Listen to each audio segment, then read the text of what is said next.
Welcome back to another reading and correcting with me, Kindar, the Tiger Writes, and Ty, the Tiger Supervisor.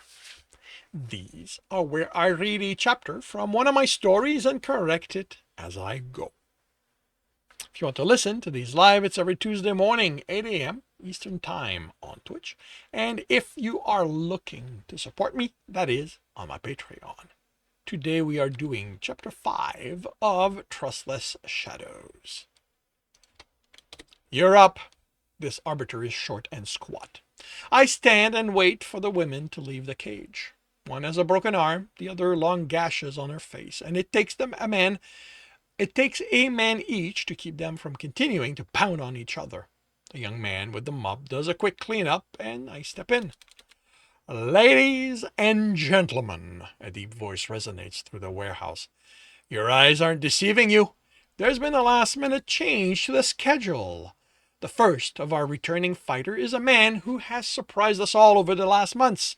He has won and lost, but he always comes back to entertain you all. He has won his last 3 fights, which means that if he wins both of tonight's fight, he will become our new champion, beating the judge Jutro, who had 4 consecutive victories when this man defeated him 3 weeks ago. The voice pauses, and the warehouse is silent. I know what's coming. So I step toward the center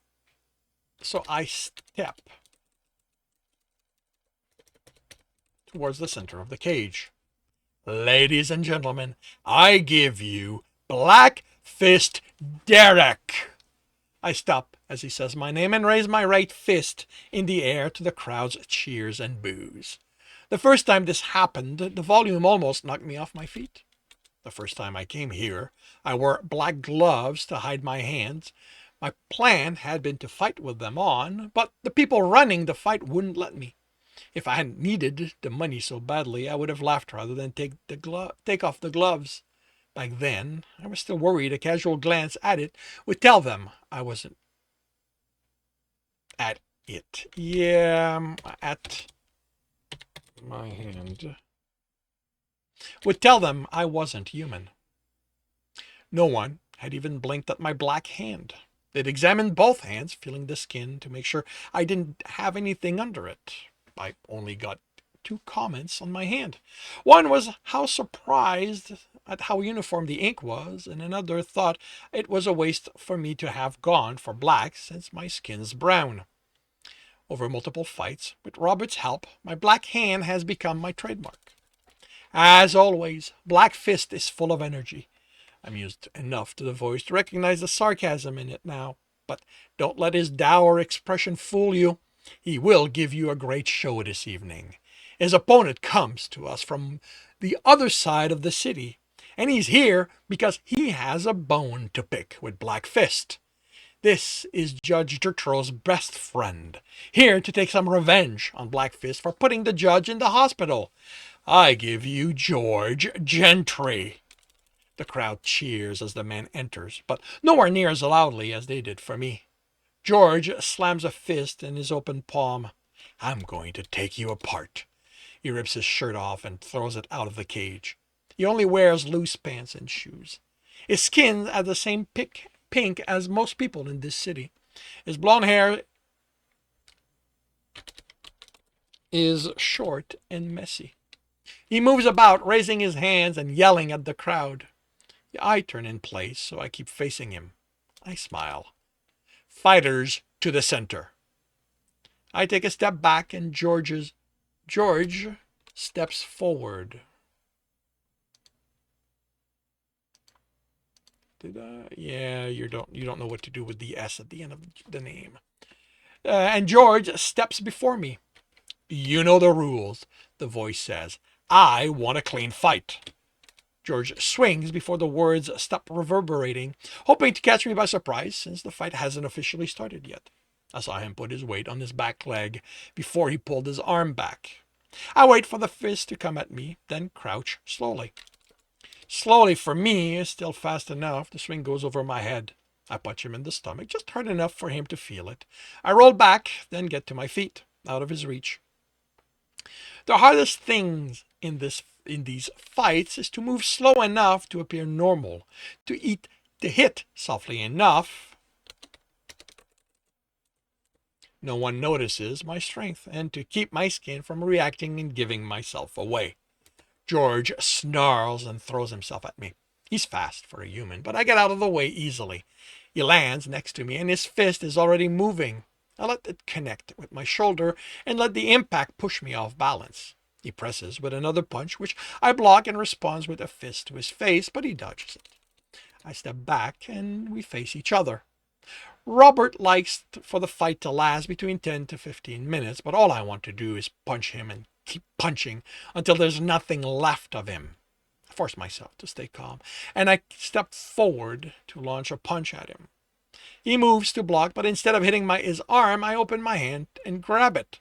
I turn and throw him over me against the cage. The crowd cheers. George shakes his head, and droplets of blood fall to the floor. He rushes me, catches me in the chest, and I'm the one slamming in the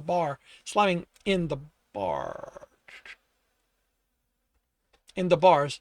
My head hits them and rings. My vision blurs. I see something come at my face, and I kick George's legs out from under him. He hits the floor and grunts. I step away, giving time for my vision to clear. He's back on his feet, bouncing from one to the other while I step sideways slowly. He takes a few steps forward, and his arm goes back. I prepare to block. I don't notice the shift in his balance in time to avoid the kick. All I can do is move with it to reduce the strength of the impact. Light still explodes in my vision when the foot connects with my head. I stagger, and another kick comes at me. I block it, but now I'm on the floor. I kick out and catch his leg again. He joins me on the mat. I'm unsteady as I stand. Blood is flowing down the side of my head. His kick should have hurt that much. His shoes aren't made of the fabric they look like. I growl as I give him time to stand. We exchange blows. He hits me. I hit him. He tries for a feint, but I'm no longer watching his limb. I'm watching his entire body, reading it, seeing ahead to what he's planning, and none of it catches me unaware. When he kicks again, I grab his foot and push him off balance. He falls on his back, and I'm in the perfect position to snap the tibia in two. I tighten my hand on his leg, and for just a moment, I can see myself doing it. But I manage to hold off. There's still 2 minutes to go. I pull the shoe off and throw it between the bars. It lands at Robert's feet with a metallic sound. I drop George's leg and give him a vicious smile. I don't mind that he cheated. I'm used to it by now. Humans lie and cheat. It's how they are. But this gives me the right to no longer go easy on him. By the time he's up, I'm in his space. I punch him in the stomach. I grab his arm. I pull him to me. I hit his shoulder. He screams as it pops out of the socket. He tries to knee me in the groin, but I've stepped back, letting go of him. He curses under his breath, his hand on his shoulder. I smile. Do you want help getting it back in? With a roar, he runs at me. I glance at the clock. 10 minutes are up. I catch him, add my strength to his momentum, slamming face first into one of the bars. The entire cage rings with the impact. George bounces off and turns, trying to stay on his feet. I'm surprised. This should have knocked him right out. Still, it's easy to correct. I punch him across the jaw. He spins twice, then crumbles to the floor. I step out of the cage before the unseen voice proclaims me the winner. Robert joins me and directs me to the woman in a suit. He cheated. He throws the shoe on the table. The fabric is peeled off to reveal the metal underneath. She looks at it, then at Robert.